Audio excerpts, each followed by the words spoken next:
Hello Amlan, hello world. Sa akong pag-browse sa Facebook, nakabantay ko magdagan kayong mga gipang warning bitaw about kana GCash kan mga social media nga mga scam. So murag nagkainit o nakagrabe jud ang kainit o pag-abusar sa mga scammers karon ug daghan po nga ilad gyapon. Uh, dito sa amo ang group chat sa among school sa classmates namo daghang nahack ila messenger accounts na usually ang nahack kana bitong na mo message nila nga friend kunoy pero kana ilang friend ay nga di message nila through messenger nahack na pud na inon sila nga dili sila dayon payo ag kwarta.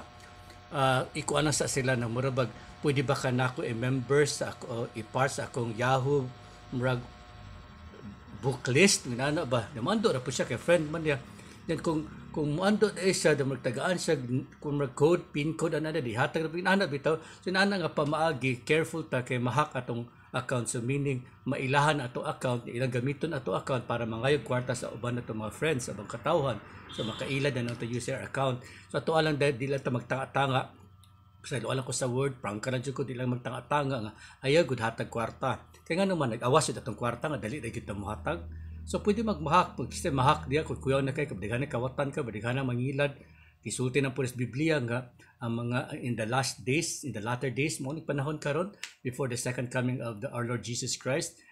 men will be lovers of their own selves, so they don't near to God with their lips but their hearts are away from me. So meaning ana nga sa karong mapanahon na daghan ng mga tawo nga mababa nila murag praising God, I love God, kanang simba, scriptures, Bible, but their hearts are away from God. Pero ilang makasing-kasing layo or labi na murag kada hypocrite nga magpakrainos lang maayo sila for deep inside makita nato nga mga dautan ang ilang mga binuhatan. Kay kani mga scammers generally nagtuo pa ni Ginoo pero ila ra gibuhat wala sila kahadlok. Ila gisupak so selfish agud sila and kuan ng lovers of their own selves mga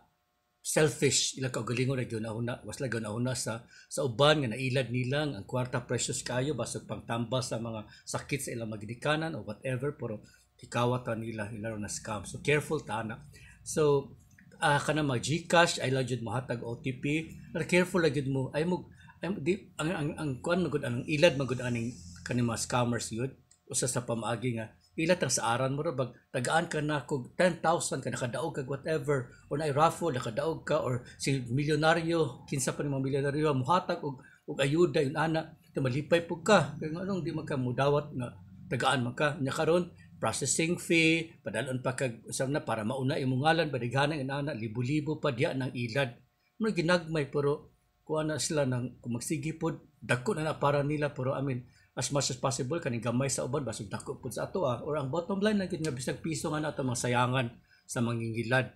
na manubag ra sa Ginoo makatawa ra jud ko mag-imagine ana nila kay tanan magita matabang niya sa Ginoo for our accountability for the judgment ato ikuan ato i-present na pautan sa Ginoo nya sa may tubag nato kung scammer ta or kanan profane ta or blasphemous ta o tanan nga maklase sa sala. Matag lang ko usa ka example sa scam karon nga nauban nga mo offer og trabaho na ako naibalan nga mo offer sila nga murag sa abroad nga kinahanglan sa typist so tagaan kag murag